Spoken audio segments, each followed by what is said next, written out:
तो दोस्तों आज की कहानी यूपी के जिला कौशाम्बी की है। यूपी के जिला कौशाम्बी के सैनी पुलिस स्टेशन में 9 अप्रैल 2025 की सुबह रोजमर्रा की तरह कुछ अधिकारी काम में लगे हुए थे।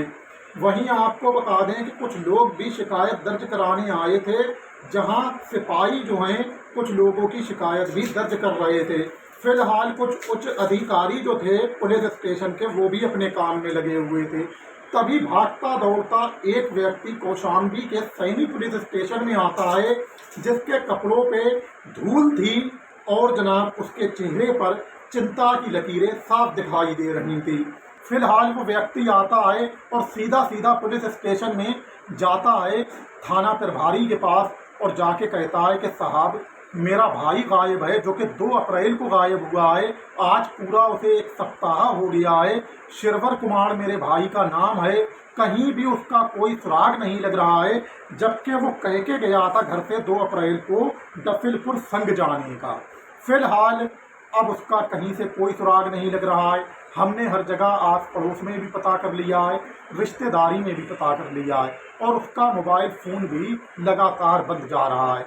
लिहाजा होनी अनहोनी की आशंका लग रही है।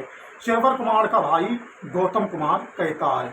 अब जनाब होता यह है कि थाना प्रभारी जो हैं वो गंभीरता से लेते हैं उसकी बात को, और फिर मिसिंग रिपोर्ट दर्ज करते हैं, और मिसिंग रिपोर्ट दर्ज करने के बाद कुछ पहचान संबंधी विवरण लेती हैं, और फिर शिरवर कुमार का एक फ़ोटो लेते हैं। पुलिस शिरवर कुमार को खोजना शुरू कर देती है, लेकिन कहीं से भी शिरवर कुमार का कोई सुराग लगता नहीं है।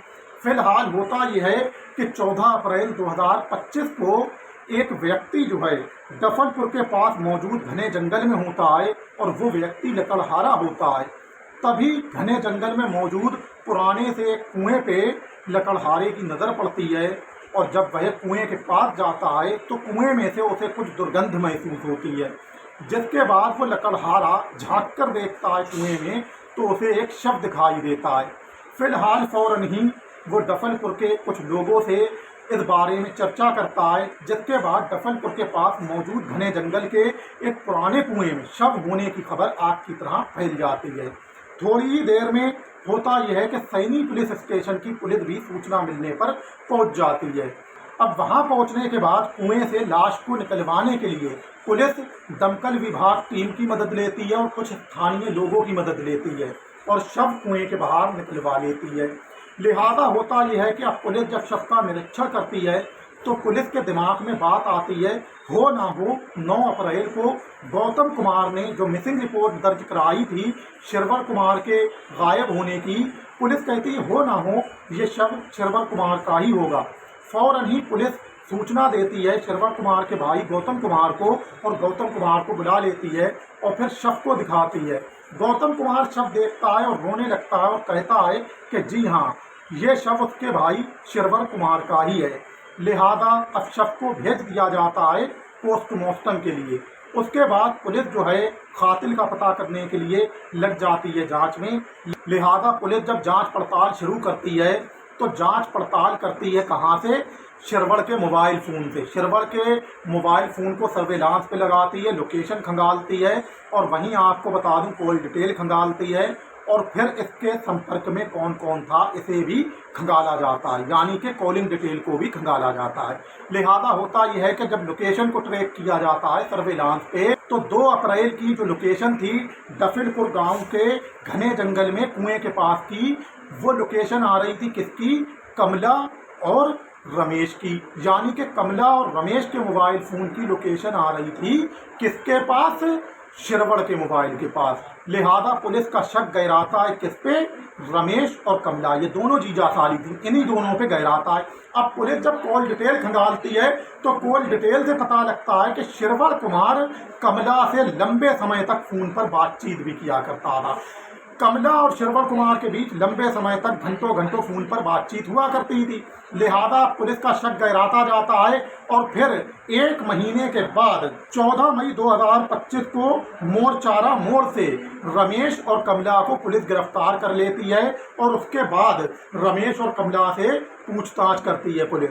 तो पहले तो रमेश और कमला ये दोनों जीजा साली पुलिस को घुमाने की कोशिश करते हैं, लेकिन पुलिस समझ जाती है कि पुलिस जो भी सवाल कर रही है और कमला रमेश ये दोनों जीजा साली जो भी पुलिस के सवालों के जवाब दे रहे हैं, पुलिस समझ जाती है कि इन जवाबों के पीछे अभी कुछ हकीकत और सच्चाई छुपी हुई है।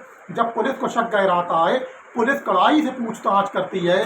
बहुत जल्द ही रमेश टूट जाता है और वो पुलिस से कहता है कि दरअसल शिरवण को मैंने ही मारा है 2 अप्रैल को डफिलपुर के पास घने जंगल में, और उसका शव मैंने ही फेंका था कुएं में।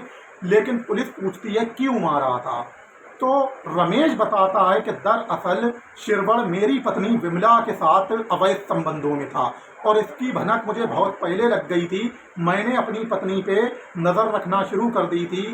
2 अप्रैल को मेरी पत्नी जो है विमला बहाना करके घर में से निकली और वो चली गई डफिलपुर के घने जंगल की तरफ। लिहाजा मैं भी अपनी पत्नी का पीछा कर रहा था और जनाब जब मैं देखता हूँ घने जंगल में जाके डफिलपुर के, तो सिर्फ और सिर्फ मेरी पत्नी विमला ही नहीं बल्कि मेरी साली कमला भी शिरवण कुमार के अवैध संबंधों में थी। मेरी साली कमला और मेरी पत्नी विमला इन दोनों के ही साथ शिरवण कुमार जो है डफिलपुर के घने जंगलों में आपत्तिजनक हालत में लेटा हुआ था।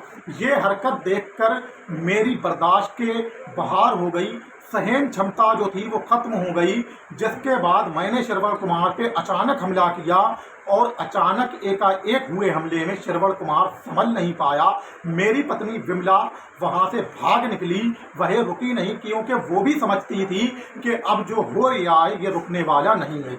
वहीं मेरी साली जो है कमला, उसने मेरा साथ दिया और उसने भी हमला किया शिरवण कुमार पे और मैंने शिरवण कुमार को गिरा लिया और गिराने के बाद मैंने उसका गला दबाया। मेरी साली कमला ने भी उसे दबाया, लिहाजा मैंने गला उसका जब तक दबाए रखा जब तक कि उसकी सांसें थम नहीं गईं। जब वह मर गया तो मैंने डफिलपुर के पास घने जंगल में मौजूद पुराने से कुएं में उसके शव को उठाकर फेंक दिया। उसका आधार कार्ड भी निकाल लिया और पैंट भी उतार ली।